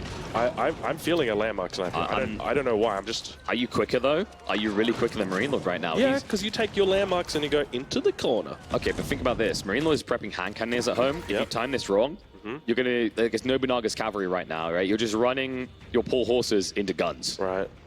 Well, it seems like he is running his poor horses into guns. Okay, so we might get reported by PETA. If we cut out midway through this game, you know why? You call it PETA, I call it Peter. PETA. Peter's PETA, and it's ran by PETA, right? Yeah. There we go. All right, well, he begins heading in, and it looks like we've got torches coming out at the same time up towards the north. There it goes, ladies and gentlemen. We've got ourselves a landmark snipe situation. Running as fast as he can, but you can't catch him. He's the white stupor man. Exactly, and you can't get all your troops on top of him. So like, these choke points. It's not just that they're fast, it's the choke points. Like, how many horsemen can hit here? Look at the hand cannon it is. Like, this is not working. All right, well, let's see if he's able to get the surround. Oh my God, villagers the villager coming through as well. Look at all of the villagers moving forward with the Yam. At the same time, we see villagers from the Mist are going to get pulled out. There's chaos all over this map right now, and he's spotted out all of the siege in the middle of the map. Control-Shift-A and click everything in. You just have to right now. It's do or die. This is the moment. Now shot comes in, and that should be it. Mista doesn't have the damage to see this through. Good game gets called. It's a 3-0 so far to MarineLord. Game number 4, we're on match point, KP. And he wastes no time at all getting into it. One attempt in the end by Mista, but the hardest Civ to do it against, ironically, is the Civ you're playing as. Yeah. Look, I think we've learned our lesson. You can't landmark snipe a landmark sniper. That was absolutely, that's heartbreaking for the Mista. You know, you love to see those landmark snipes work. Yeah. He's made it work many a time before, but it's one of those tough things. Like, it's an all-in. I can never see the way that it's truly going to work. I love the fact that he just didn't hesitate to commit everything in the end, and that's what made it exciting. But there's always that grim reality. The step readout is nowhere near this attempt, right? Like, say you do it against a Civ like the HRE. HRE is like, so let me check where the landmarks are all on one screen. Perfect. I'm just going to rush you. Mongols, like, that step readout is somewhere out in the gold veins. I can pack up my existing ones and roll them through. And that was crazy. Did you see the speed that it escaped out of there? They're so fast. Like, those are Mongol horsemen. They've got the bonus from the card. You just, well, hello, bye. Because that's the kind of cool thing at that stage in the game. Like, you naturally get the speed upgrade because you want your step readout to have less idle time moving from gold vein to gold vein. Same with the Gorge, right? Because one of the cool things Mongols have over other civs, especially on this map, is they can move pocket resource to pocket resource. They don't have to invest more wood to get access to that because they just have the 100 cost, and then that'll do them for every resource they move to. Yeah, it makes it a lot easier for them. But, I mean, heading into Game 4, KP, this is going to be tough right now for Mista. Now, for anybody who knows the history of the Mista, they will know that he is infamous for his comebacks. Do not count this guy out. You know, a lot of players would look at a 3-0 scoreline and think, well, I might as well throw in the towel right here because there's no chance I'm going to win. But not the Mista. As you mentioned earlier, through his qualification, he actually managed to pull off an upset. He did. He was remarkable. I mean, I remember, like, you know, even for M4C, the way he qualified, that went all the way. He surprised a lot of people. Like, this guy always just throws a curveball at you, and you just have to react. He's always more comfortable when he's forcing you to react. I think a lot of the series so far, we've seen it the other way, though. MarineLord is the one making him dance to his tune. Looking forward to the draft, I feel like there's a way in which you're stuck dancing to the team because of those double deli picks. Exactly. Right? You used HRE at the start. You don't have the best counter. So you have to use an Ottomans. So here's what could happen. You know, you see MarineLord pick like Dry Arabia and like maybe Basin. After that, he can use Delhi on both. You throw Ottomans away on one. He has Ottomans for later on. But you know what? Let's pause the thought. We're going to give the lads a little break before they hop into more of this intense action. So to help you fill the time, we've got a few people waiting on board on stage.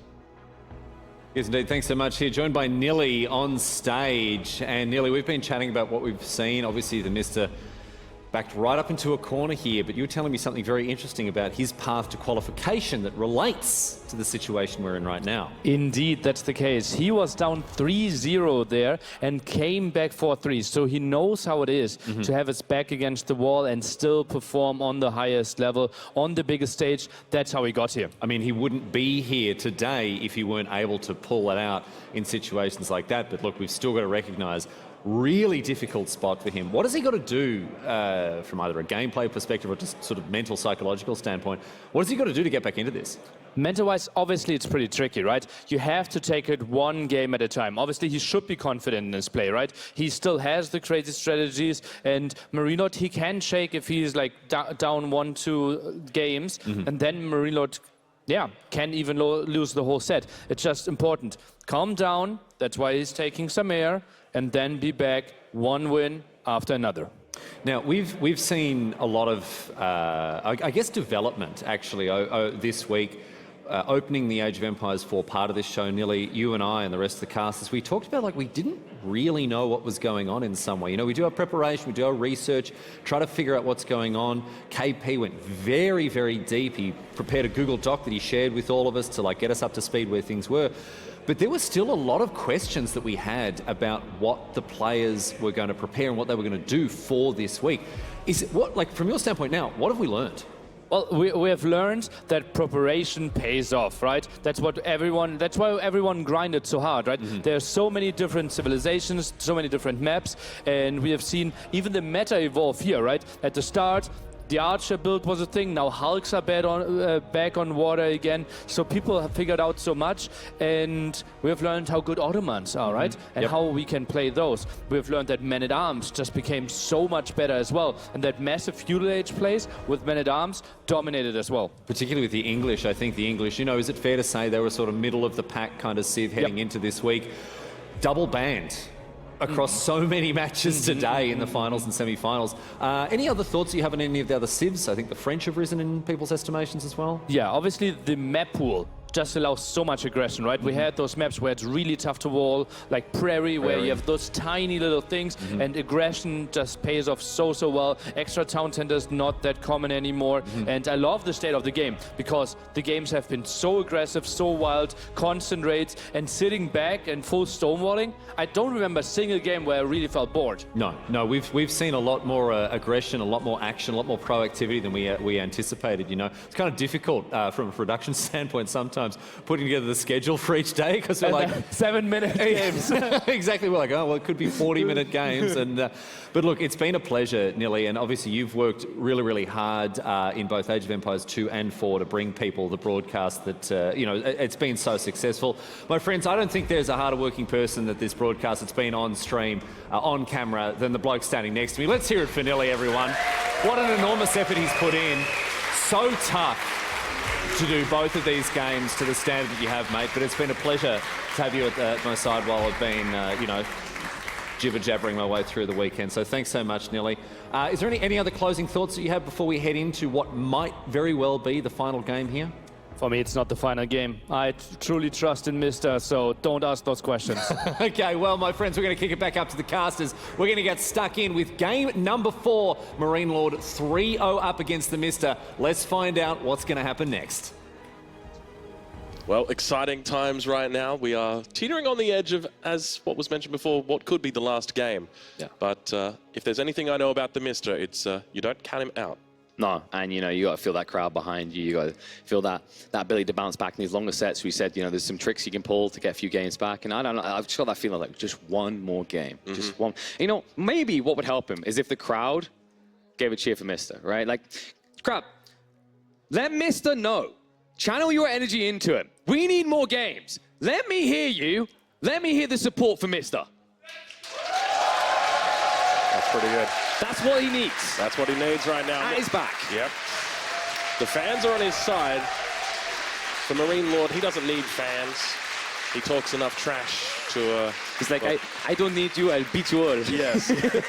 He is his own fan. I think that's what's important. But we do get confirmation on the next map, so it looks like it's going to be Wetlands. And with Wetlands, obviously no Mongol picks available for either of these players because they were just used. So where do we go from here? are we going to be seeing something new altogether? I don't think, have we ever seen a game without the Mongols? French. On wetlands? Yeah, we've seen the French there before. There's a French for Mr. Oh, yeah, true. I think so he pulls out the French here? Maybe this is the map where, like, MarineLord wants to go for, like, Delhi? Oh, surely not. I think that's... I feel like MarineLord's Delhi maps are so good, though, right? Every single map is a Delhi map for MarineLord. But the Civ matchup is good, right? So, yeah, true. We'll see it coming. So Ottomans. Okay, this is it's an Ottoman mirror. It's an Ottoman mirror. Oh, okay. give it to me right now. That is beautiful stuff. So he keeps holding the French hostage with the Delhi. Yep. And this works out really well, because if he had picked the Delhi while the Ottomans still... And then, you know, I'm an idiot. MarineLord, like, he understands perfectly. If he picks Delhi while Ottomans are still in the pool, Yep. you're going to lose that. It's a very difficult matchup. yeah, yeah. We saw how one-sided that got in one of MarineLord's series early in the tournament. And what's the best way to beat Ottomans? Is it a Nerf hammer? No, you pick them. That's the best way to beat A Nerf hammer's pretty good, too. That also works, yes. But we don't have those powers, KP, unfortunately. I mean, we do have access to mods. But maybe we just make metas like they have to deploy to give their aura. Oh, Lord, please no. They're already clunky enough. Like the guy has to get off of his Off the horse and bang the drums. Set up his little drums. You can do a great animation. The horse can just like go up on 2 legs and dance in front of him. You know. Something tells me we're not going to be seeing that. This is not historically accurate. Yes, yes. They're like, KP, this is not a circus, you clown, stop. Yes, precisely. All right, well, let's talk a little bit about this matchup and about what we can expect, because Ottomans, a civilization that typically works very well on one base, and I suspect that's probably what we're going to be seeing here.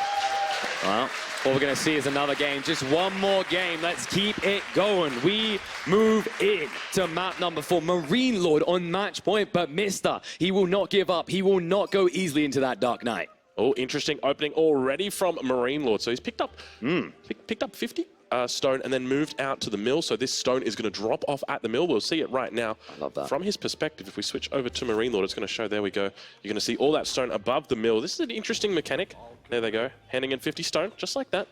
You know, the great thing about the matchup being like this is, like, you know, sometimes I think deer and boar can combine together to give some outrageous spawns. Don't have to worry about that here. You know, it's all haram all year round on this map. That's true. Now, if MarineLord's boar aggroes towards him, is he able to kill it? Because this is technically 2 civilizations that can't have boar. Yeah, I mean, I was waiting for a player to fully exploit that. Well, we did see Beastie use it pretty well. He did, but like the Boulder Bay game. Consistently, I wanted to see it kind of be in that situation of like, you know, if someone kills it, do we punish them? So for those unaware, you called this upon yourself, boar. Yeah. We had to put a rule in place that if you aren't a civ that hunts boar or you're not up against the roost, you can't club the boar to death. Yes. For anybody wondering why, we did believe it to be a bug, but it's actually not a bug. It's apparently an intended purpose of the game. Is that the food, you know, I mean, I think the scientific term is that it just gets yeeted off the map. Yeah, that sounds right, because clearly what's happening is when other civs kill the boar, they're salting the meat so it lasts. Right. All right, and these guys are like, we don't want to eat this, we'll keep our salt. All right, well, speaking of salt, MarineLord going to be trying his hardest right now to be victorious. I mean, you'd be salty if you somehow like saw this swing around and you go to map 7, right? Yeah, but I wouldn't put it past the Mister at all. He's done it before. He'll do it again. I'm confident. Momentum is a thing, Drongo, right? You go 3 maps in a row like this, confidence is high. Yep. This is like the critical point. I've seen so many times when this is the point you lose a game. Yep. When it's back and forth, it's like you get a feel, there's a layer of respect and you don't get ahead of yourself, but it's very easy to just lose one game and then it snowballs out of control because you just don't have time to reset. Yeah. All right, well, we begin to see players starting to take gold, so it's looking like the age up's going to be coming through shortly. Spearman moving out across the map. Keep in mind that is the pretty standard Ottoman opening here, going for these military schools. A little bit more expensive, but they do produce units for free. So it can be really annoying in the early game, having, you know, a little bit of gold being gathered up above your base, and all of a sudden someone starts stabbing you. And it feels like you don't want to do this because you're going to go archery ranges anyway, but the whole point is this layers you to switch to Sipahi at age 2. That's what it's about. You mass archery ranges and produce them with your resources, and then Sipahi you get casually generated, and it's just more cost efficient because Sipahi are more expensive. Now, I wonder in this matchup exactly what happens, because the typical follow-up to an early aggression with Spearmen is to go into Sipahi. But the consequence of doing that here is that your enemy's already got Spearmen. So it feels like, well, maybe I should just... there's a part of me that thinks maybe I should just even keep it on Spearmen, because it's, for me, this matchup, I don't know exactly how this is going to unfold, but I suspect there's probably going to be a lot of archers, so much so that you're going to see both players going for double giant archer balls, and that will be it. And by the way, an interesting thing to think about is that this may be one of the less matchups, or maps rather, for this matchup. In that, right. So let's say you go on Dry Arabia. Let's say someone gets 2/3 of the sheep. Do you have to put a point into the sheep spawn instead of the meta first, and then lose the initial battle, and then it snowballs, right? Very true. Actually, you know, that's something that we did see out of MarineLord. I was actually sitting next to one of the devs, and they said, so which Imperial point do you normally take? And I said, oh, always going to be taking the sheep. And right there we saw MarineLord just take the meta straight away. I'm like, so good. Except for this time. He knows slightly better than me. Yes. So I think what's interesting in a matchup like this is that it gives 2 armor to melee units. Yeah. So it can really change the tide of battle. Okay, you want to know something else that's interesting is look at the placement of the minarets. It's not on that southeast corner. Yep. Like it typically is. In fact, it seems like both of them have chosen to put houses there instead. Typically, you want the minaret there so you have a quicker garrison point, right? Yes. And you always at least want to leave the backside of your base for the military school layout, which is interesting because I feel like that slightly favors the northern player spawn. Correct. Yeah, because naturally, like you can't rotate this building, so you always have to put it on the southeast side, and that means you always have room for the military schools behind. Yeah, I feel like Ottomans is a little bit like China in that you have to think about your base building, but take a look at this. We've got a couple of spearmen moving in. Going to be outnumbered here, so they're just going to fall back for now. But yeah, very much it's all about base layout with the Ottomans. And yeah, quite honestly, I will come into a game and I will have to spend, okay, quickly, where's my house going to go down? That's where this is going, that's where this is going. Yeah. And it's, you know, you've got to be very, very quick. But speaking of quick, look at that. We've already got a mining camp coming down on the stone for both of these players. MarineLord with 6 villages on stone. That tells you something, doesn't it? Do we want more military schools? No, we probably want more town centers, I suspect. That's true. That's a lot. I feel like if you were just going for a military school, you'd probably just put 2 or 3 on, right? Yeah, and you could probably like drop a TC forward of your initial base towards like the deer, and then you're close to the fishing as well. Just gets you a lot of food. It might just be he secures a wood line with this though, because like he went on the pond, which is far away. Problem is if you do build a TC over here, there's a boar nearby, so there's always that problem. Be careful of Pumbaa. He can get very angry very fast. The Wimberware. All right. Well, you know why he's always so angry? Is Timon, he's nowhere to be seen to calm him down. All right. I'm once again calling upon the developers to introduce meerkats. Yeah. Just give us a little cosmetic meerkat near the pond or something like that. And like you want to kill them because if you don't, they like no, they make them huntable. They make them like the butterflies above the berries. No. I was thinking like if you don't kill them, they like come by and steal resources from your drop-off buildings like one at a time. Something tells me that's probably not going to happen. Maybe we can mod it. I'm a bit of a troll, so I kind of like those things. All right, well, the first Vizier points are going to be coming through shortly. I'm curious to see which direction these players go. But, it has to be the meta, right? Right? You'd have to think, especially with the... I honestly, I really don't know, but it is going to be double military school opening here for MarineLord, so that's pretty standard stuff. But Mr. going to be going for... Wait. Oh, look what he's doing. Whoa. Okay, I feel like that was probably just his lack of knowledge on the Civ and his understanding of the base building rather than him trying to fake out his enemy there. Because we did see the scout run past. So maybe he's like, I'm dropping down a range. Watch out. Yeah. But actually, you know, it was just a misplace. So it is very important to like not rush that building first. You could even see a world in which if you're really worried about the comp matchup, you start building, say, an archery range and you don't complete it. And then you wait to see what your opponent does, and you cancel it because you want to be one step ahead. It's very important. This is the important detail you've said about those points. It's going to be the meta coming out from MarineLord. And I mean, I think that actually might be the sheep choice by Mr. Yeah, it does look like it might be. Anatolian Hills, 7 sheep and 1 did just get slaughtered. So Mr. going for a bit more of a, I guess you'd call it a greedy choice, and MarineLord going for a bit more of an aggressive choice. But I think that the other thing to note is at this point, we've only seen melee units come out, which means that the longer this goes on, the better it becomes for MarineLord because the value that meta is going to be giving. Once it starts pushing with that extra 2 armor from the melee side. The interesting part to me is like Mister's, it seems like he's just made a bad choice, but he hasn't. Like it's actually smart because he went for the stables first. So where meta's strongest is if you're able to just spam archers up the wazoo. Now you see horsemen is a possibility. You can't just rely on archers if you're MarineLord, even more so because you went for the secondary TC. Well, interestingly, we do see Mr. with 1,000 food in the bank, and it doesn't look like he's interested in spending it. Do we dare have a fast castle coming out of him? Could this be... I mean, he's only got 5 vills on gold, so it's not a huge amount here, but is this maybe just a little bit of miss macro? I kind of like the idea of fast castle here. Oh, yeah. By far, I think it's the best choice. If he goes fast castle into the Mehmed Imperial Armory, takes out MarineLord right now on the 2 TCs, and gets the 4 military schools. Exactly. Oh, I can't see any way that MarineLord holds that. One base Ottomans. I feel like you could probably just safely play one base Ottomans definitely. in every matchup on every map and get to Conqueror 3. I think the spooky part to me is that, you know, if you're MarineLord, you made this choice to go into TC. And MiSTer, what he doesn't want to do is follow in your footsteps. Like, especially in Mirror, you need to do something else. Yes. If you're just replicating the build, you're replicating from behind. It's like, you know, instead of playing on an even server between us two, you're in Australia, I'm in the UK, and we're playing on the Australian servers, I'm just behind you, buddy. Like, it's that type of feeling. And especially against MarineLord, right? Like, the best player in the world, objectively, you know, whether you like it or not, he's MiSTer's. Don't say that too loud, you know. Oh, I know. But at the end of the day, like, MiSTer's obviously a strategic mastermind, whereas MarineLord is just a pure mechanical guy. And you don't want to be doing the same thing against him because he's just going to find the weakness. He's just going to hit it. So I think this is a smart play by the MiSTer. Let's hope he gets up sooner rather than later, though. One interesting thing is I think MarineLord, because he went for this meta, but he doesn't have archers, he doesn't have a great use for it right now because, like, the Sipahi just feel a bit too speedy to keep up with. Yep.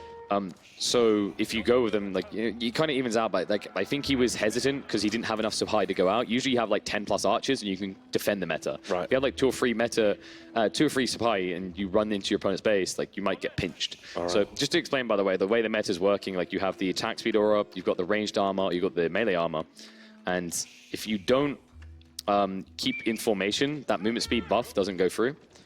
I'm sorry, right now I'm making whoa. a face because I'm seeing the Istanbul Imperial Palace, which... Yeah, that's interesting. So, you know what you were Is talking he going about? for a Janissary push? Partially. He might be going for a Janissary push right now. It's partially that. It's also the military school plus, because if you get that, which makes sense, you won't have enough points to then get the Janissary timing. Yep. I think you might Or be... the increased production rate. So, like, if you sync these all up, there's a world in which he just swarms on 3 units. I love how we're seeing this clash. MarineLord's playing, like, greedy 2 TCs. Exactly. And then you've just got, what does passive production? How does passive production measure up against this? Yeah, exactly. But he's got to be careful right now. A lot of melee units moving out, and he's shift-clicked them onto the villagers meta out here on the front side as well. Looks like it's going to be evening up the villager kills and taking one for himself. That's going to be 2 villager kills now to 1. Third one going down. Got to be careful those spears, though, KP. Look at them. Oh, wow. They just do so much damage. No. He blocked off the Sipahi. MiSTer, he goes the wrong way around. He ends up losing 2, almost 3. Yeah, Scout's going to go down as well. So now MiSTer's playing blind on the map. He's at least going to get the tech up, but MarineLord might look to double down when he sees this. Yeah, but take a look at MiSTer's macros. Pretty on point right now. He's sitting there with 215 stone, which is just enough to get or squeeze out both of those military schools. Yes. It's the plan, right? And that's why he goes to the Imperial Council, because you generate those points quicker to go spend. Yeah, and we've got men-at-arms in the queue, also going for spying, and we do see a knight as well, so he's really looking to go heavy right now. MarineLord needs to get as much damage done to Eco as possible. He knows his army's heavily discounted. If anything, he's already making his way up. It's going to be the Mehmed Imperial Armory. How is he so close up behind? It's crazy, right? Because, like, he was producing probably some, and they just cancel it all. If you look at the size of his army, outside of Sipahi, which have been passively produced, he's only got 6 spearmen, 2 archers, and of course the meta was free. How is he so far ahead right now? It just boggles my mind. It's like his villager count is up 10, his total population is up 16, and he's up with the MIA in less than 30 seconds behind it. It's just brilliant. Yeah, but now we do see those 4 military schools coming out. So for me, the big difference here is going to be that there's passive siege coming in on the side of MarineLord. Now, MarineLord scouted out the Istanbul Imperial Palace, which means that he knows there's not going to be siege coming out from the MiSTer unless he pays for it. Yeah. So he can invest completely in going for mangonels. And that'll counter the Janissaries. And here's a knock-on effect. The Janissaries are already going to be discounted by the fact that you've built men-at-arms, so MarineLord's natural counter is going to be crossbows. He has the answer to both things you could do here. So you're going to need to throw a curveball. Maybe a different tech could come out of the Imperial Council that's more valuable here. But I feel like this is the plan. Tech? What else do you got? And I think you really want to trade now? Like, but that's it, right? In this position. Wow. You know, it's that Ottomans is quite a predictable civilization. You can generally tell what direction they're going to be going, but he's tried to throw a curveball here, but obviously with that MIA coming out, it's just such a strong counter to everything. Can he get back through into this game by raiding, potentially? I think so. Like, he needs to just get the men-at-arms, spread them out, and then the crossbows, of course, can't put out all the fires at the same time. You idle eco. The whole logic here is you have passive unit production at a higher degree than MarineLord right now. So even if you lose those men-at-arms, if you're idling eco, that's a net positive for you. Yeah, we can see that Knight actually getting a nice couple of hits there on the villager underneath the town center. Cleans up one. He's going to be forced away, but hey, yeah, look at that. Wait, does he notice? Mister's like, these are freebies right now. Yeah, they are. He does notice, but crossbow, spear, also here to pick it up. Yeah, if he'd done it straight away, I think he kills another villager, but it's hard to keep track of that. Just great reaction by MarineLord to get across, cuts down one of the issues, and only 3 knights to contest with. He's now walling up, so he's making sure he creates that funnel point where crossbows will dictate this fight. All right, I'm curious as to whether we see those Janissaries coming up, but a little bit of a counter raid coming in from MarineLord's side. Yeah. Still plenty of men-at-arms in queue at the moment for the MiSTer. He's massing them up like crazy, but look at MarineLord's queue. He's got plenty of crossbows in queue as well. And the danger is MarineLord, if he sees you dive hard into his main base with all these men-at-arms, just get your Janissaries yourself, right? They're a great counter. Exactly. And that means you also can't go for Lancers either. It's a tough one for MiSTer to crack directly and instantly. Like, he has to do this death by 1,000 cuts approach. Yeah, well, I think at this point in time, it might even be safe for MarineLord to think about taking the Janissaries here, just because he knows that he's so far ahead. The only way he can really die is that little window of a timing push. I don't think he needs them. Like, look at his crossbow count. And remember, one side still hasn't got the meta. They don't have the attack speed. They don't have the potential extra armor. By the way, do you want to know the easiest way to break men-at-arms? You don't go the attack speed aura. You go the melee armor with the meta. Oh, yeah. Yeah, they do attack slowly. They don't do a lot of damage. It makes sense. But you can see a little bit of a ring around the rosy for both of these players in their bases. Still, the villager counts, I mean, about 20 difference between them, but we do see a lot of villagers killed this game. It's like, the one thing we can guarantee for you folks is a lot of innocent Ottoman people, rather, are going to die this game. Yeah, it definitely seems the case. But at this point in time, MarineLord just looking very solid. Veteran Spearman also coming through. I feel like MiSTer's getting pulled into too many locations, and MarineLord is willing to sacrifice a few villages to take his main army and clean up small groups. And the Sipahi, they've never left the base. They just keep coming and doing this. And MiSTer, he's at risk of being doubled up on the eco. This is not looking good right now, but he's going to hold on a little bit longer. Armed forces moving to the front right now. Plenty of units here, but at the same time, that cleanup on the backside finally coming through. Look at the villager bodies. Oh my lord, did you see the villager bodies, KP? It's spooking me out right now. Like, MiSTer, there's no safe wood line for him. It's always so far away. If you look at his spawn compared to where his TC is, it's a long walk away from safety. And if there's one thing we know about MiSTer, doesn't really like his wheelbarrow, he still doesn't have it. This is it. I mean, you can calculate, you know, those wood lines, those gold mines, those berries, all you like with the wheelbarrow, but how can you calculate the raids? Exactly, and you saw that mango hit, like the damage it done. Now MiSTer has to run all the way across the field. He has been forced to pull out the trump card. He went for the Janissaries, but this is a one-punch maneuver. You can use it, and of course it spawns 2 Janissaries for every military school you have, but it's a point investment, and it only happens once. That's exactly it. Well, this is it, the push that potentially could be it. MiSTer needs to try and pull out some magic here. Obviously, the Janissary is going to be really nice when it comes to microing, but there's so many things that MarineLord's got to counter it. He's got 19 crossbows. He's got 2, well, one mangonel at the moment. It says 2, it's just 1. So he's got all the tools that he needs to deal with this. I just love what MarineLord's doing. Like, he chases this way, he keeps attack speed aura, and the moment you turn around, he can easily just switch to armor if he needs it. Like, this is an impossible fight for MiSTer to win right now. He needs to bait MarineLord into an overextension. And the thing is, he doesn't have the Mehmed Imperial Armory, so he's got no way that he can deal with these crossbows. There's no mangonel that's coming to save the day here. And you see him just back up now. The plus side is he can snipe that mangonel for free. The MarineLord left unguarded, so that's a positive, right? So that's going to slow down this assault into the base. It's going to buy some vital time for MiSTer. Yeah, that's good stuff for him. But keep in mind, who's on the clock right now? Is it MiSTer or is it MarineLord?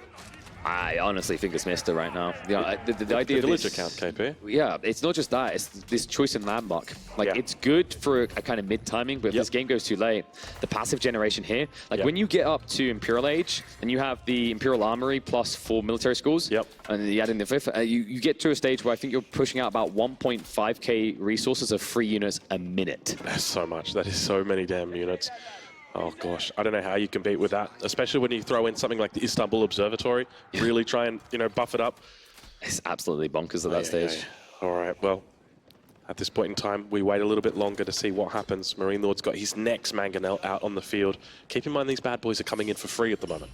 Yeah, and it's just like the other thing is if you ever have to go with that Janissary play, the extra Vizier points you get feel kind of moot long term, right? Because it's not like you're getting an extra thing that's going to scale you. It's like I bought 8 Janissaries. Yeah. And let's get to Imperial Age, and then now we've all got Janissaries. So. And the thing is, it's not 8 Janissaries when there's 20 units on the field. It's 8 Janissaries when there's 80 units on the field. So the impact is significantly less. Yeah, I like it as a, oh no, I'm being dove in my base, I need Yes. these knights gone type moment. Yeah.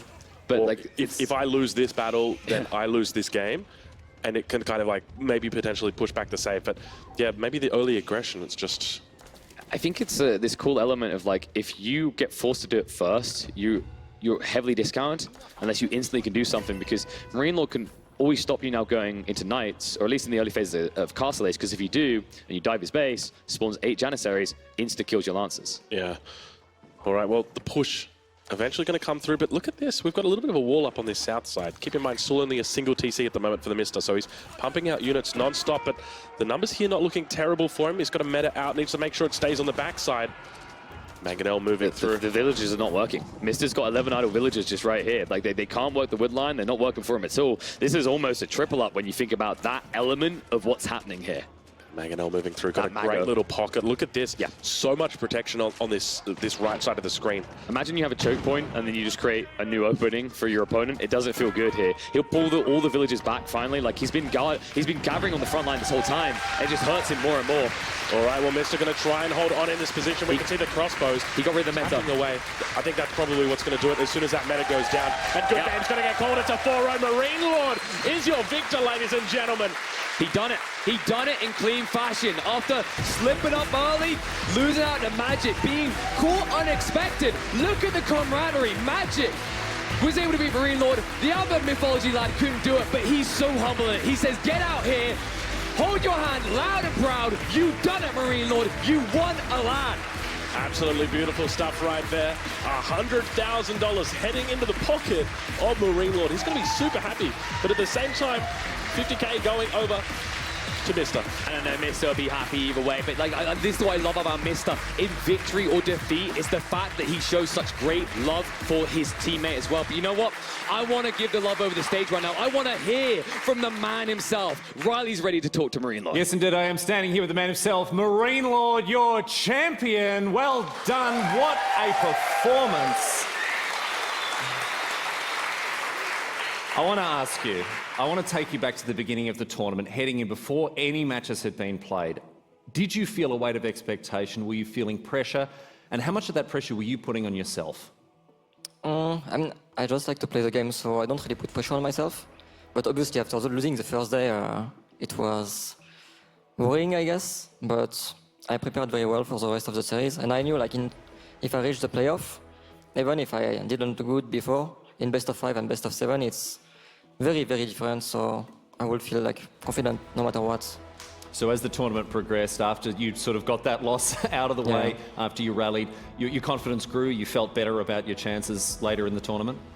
Yeah, I think after my loss against Magic, I practiced some builds that I wasn't too sure about. So I just like made sure that I would know the meta better. And then against Worm, I played terrible, but after that, I found my groove. I played very well against the Muslim. I played very well against Peppy, Beastie, and Mista. Well, as you started to hit your straps, as things started to get better and better for you, I want to talk about your mindset heading into today, the semi-final, and of course now the final. You were talking about how confident you felt. You were talking about how good you felt. What was going through your mind what did you know you needed to do to win today in both the semi and the final? I mean, normally I'm just a better player in the long macro games, so I just need to not die in the early game or not like fall too far behind. So, I mean, yeah, I don't know, I like to play the game. I think I draft early too, so I prepared for everything. I had every sieve possible to play, and It sounded like you wanted to just come here, play your natural game, and hope that was going to get you over the line, and it certainly has today. What does it mean to you? You are the Age of Empires 4 RedBull Wololo Legacy champion. How does it feel to be crowned the champion of the biggest Age of Empires 4 tournament we've ever seen? it feels incredible. I won a few majors online, but offline it feels for sure different. The trophy is amazing. In front of a live crowd as well that's getting up and about for you, mate, absolutely. And the biggest tournament ever for the franchise, so I'm so happy. Yeah, I mean, you should be. Is there, finally, before we let you pick up your trophy that's so well-deserved and so hard-earned, mate, I want to ask you, is there anyone that you want to thank, anyone you want to shout out, who's supported you, and to whom do you, in at least part, owe this victory? Shout out to everyone who supported me. Shout out to my team. Shout out to people who helped me practice, sort of, Casva, Demos team, Lucifron, and a few others. Thanks, guys. Our champion, my friends, just give us that one over here. Get those hands nice and free because it is time for you to hoist this trophy and, of course, the $100,000 prize pool that comes with it. The Age of Empires 4 RedBull Wololo champion. It is MarineLord